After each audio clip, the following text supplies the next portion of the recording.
ವಿಲಿನ್ನ ಕೊಲೆ ಪ್ರಕರಣಕ್ಕೆ ಸಂಬಂಧಪಟ್ಟಂತೆ ಇದೀಗ ಮೇಜರ್ ಟ್ವಿಸ್ಟ್ಗಳು ಹೊರಗಡೆ ಬರ್ತಾ ಇರುವಂತದ್ದು. ತಾಯಿ ಹಾಗೂ ಆಕೆ ಪ್ರಿಯಕರನಿಂದ ಮಗಳನ್ನ ಕೊಲೆ ಮಾಡಲಾಗಿತ್ತು. ಖಾಕಿ ವಿಚಾರಣೆ ಸಂದರ್ಭದಲ್ಲಿ ಹಲವು ವಿಚಾರಗಳು ಇದೀಗ ಬಯಲಾಗ್ತಾ ಇದೆ.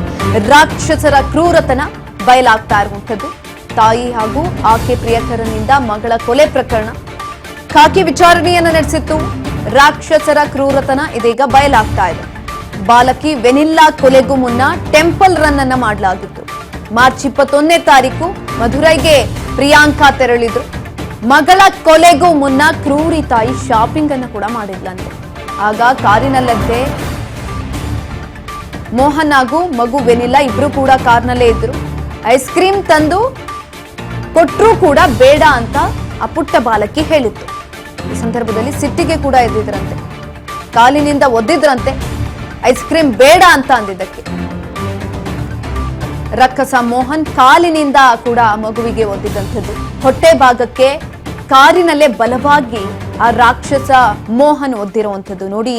ಆ ಮಗು ಪ್ರಾಣವನ್ನ ಕಳೆದುಕೊಳ್ಳೋದಕ್ಕೂ ಮುಂಚೆ ಚಿತ್ರಹಿಂಸೆಯನ್ನ ಕೊಟ್ಟಿರುವಂಥದ್ದು. ಅದಾದ ನಂತರ ಐಸ್ ಕ್ರೀಮ್ ಕತೆ, ಬಿರಿಯಾನಿ ಕತೆಗಳನ್ನ ಕಟ್ಟಿ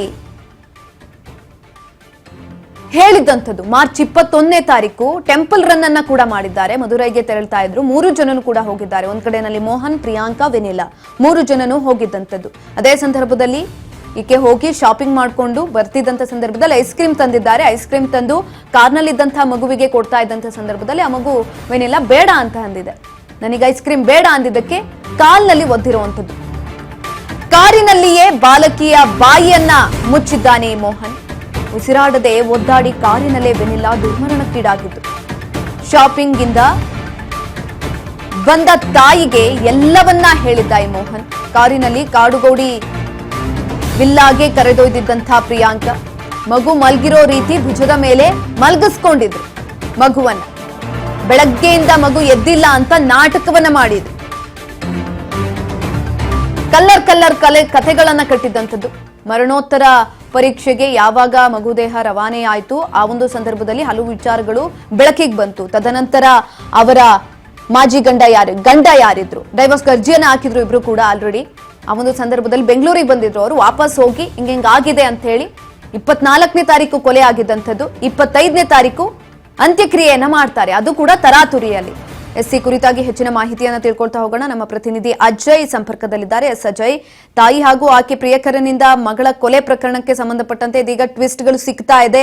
ಒಂದ್ ಕಡೆನಲ್ಲಿ ಪೊಲೀಸರು ಕೂಡ ಇದರಲ್ಲಿ ಇನ್ವಾಲ್ವ್ ಆಗಿದ್ದಾರೆ ಅಂತ ಮೇಲ್ನೋಟಕ್ಕೆ ಕಾಣಿಸ್ತಾ ಇರುವಂತದ್ದು. ಯಾಕಂತ ಅಂದ್ರೆ ಯಾವಾಗ ಪ್ರಕರಣ ದಾಖಲಾಯಿತು, ಪ್ರಕರಣ ದಾಖಲಾದ ನಂತರವೂ ಕೂಡ ಪೊಲೀಸರು ಈ ಕುರಿತಾಗಿ ಆಕ್ಷನ್ ಅನ್ನು ತೆಗೆದುಕೊಂಡಿಲ್ಲ. ಹೆಚ್ಚಿನ ಮಾಹಿತಿ ಕೊಡೋದಾದ್ರೆ.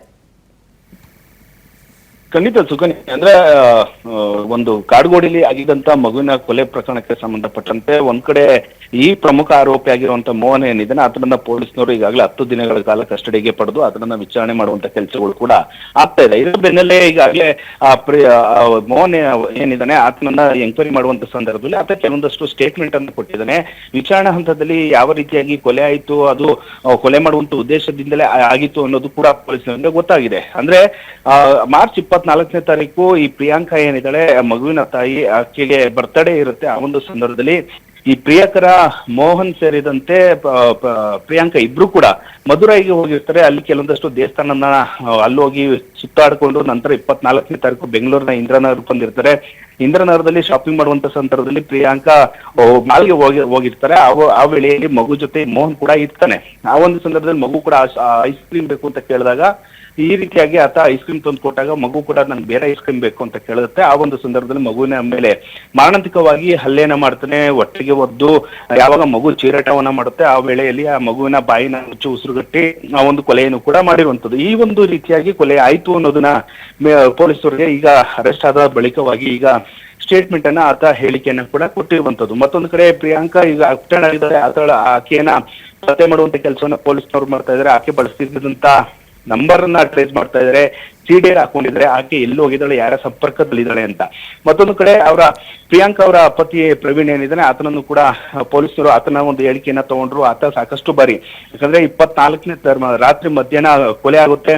ಅದಾಗಿ 25ನೇ ತಾರೀಕು ಪೊಲೀಸರಿಗೆ ಒಂದು ದೂರನ್ನ ಕೊಡಬೇಕು ಅಂತ ಹೇಳಿ ಇಲ್ಲಿ ಪ್ರಿಯಾಂಕಾ ಪತಿ ಏನಿದ್ದಾರೆ ಅವರು ಸ್ಟೇಷನ್ಗೆ ಹೋಗಿ ದೂರನ್ನ ಕೊಡೋದಕ್ಕೆ ಮುಂದಾಗ್ತಾರೆ. ಆದ್ರೆ ಮರಣೋತ್ತರ ಪರೀಕ್ಷೆ ಬರಬೇಕು ಅಂತ ಹೇಳಿ ಕೇವಲ ದಿನ ಯುಡಿಆರ್ ಆಗಿ ಒಂದು ಪ್ರಕರಣವನ್ನ ದಾಖಲಿಸಿಕೊಂಡು ಪೊಲೀಸರು ಎನ್ಕ್ವೈರಿನ ಮಾಡ್ತಿರ್ತಾರೆ.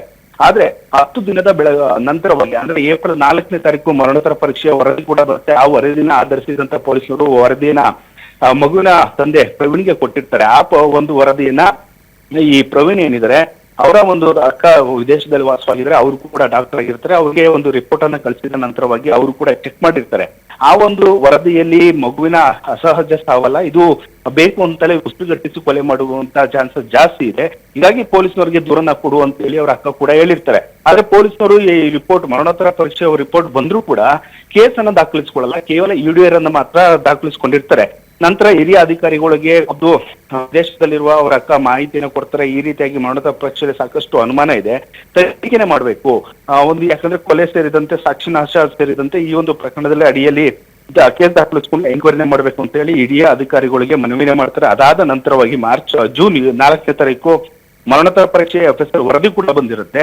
ಹೀಗಾಗಿ ಈ ಒಂದು ಕೊಲೆ ಮಾಡಿದರೆ ಜೊತೆಗೆ ಸಾಕ್ಷಿ ನಾಶ ಮಾಡುವಂತ ಕೆಲಸಗಳು ಕೂಡ ಆಗಿದೆ ಅನ್ನೋದು ಮೇಲ್ನೋಟಕ್ಕೆ ಸ್ಪಷ್ಟವಾಗಿ ಗೊತ್ತಾಗುತ್ತೆ. ಹೀಗಾಗಿ ಈ ಪ್ರಮುಖ ಆರೋಪಿ ಆಗಿರುವಂತಹ ಪ್ರವೀಣನ ಈಗ ಪೊಲೀಸ್ ಮೋಹನನ್ನ ಅರೆಸ್ಟ್ ಮಾಡಿ ತನಿಖೆನ ಮಾಡ್ತಾ ಇದ್ದಾರೆ. ಜೊತೆಗೆ ಆ ಮಗುವಿನ ತಂದೆ ಪ್ರವೀಣ್ ಏನಿದ್ರೆ ಅವರ ಒಂದು ಸ್ಟೇಟ್ಮೆಂಟ್ ಅನ್ನು ತೆಗೆದುಕೊಂಡಿದ್ದಾರೆ. ಈಗ ನಾಪತ್ತೆ ಆಗಿರುವಂತ ಪ್ರಿಯಾಂಕ ಏನಿದೆ ಆಕೆಯನ್ನ ಪತ್ತೆ ಮಾಡೋದಕ್ಕೆ ಪೊಲೀಸರು ಎಲ್ಲಾ ರೀತಿಯಾದಂತ ಸಿದ್ಧತೆನ ಮಾಡ್ಕೊಂಡಿರುವಂತದ್ದು.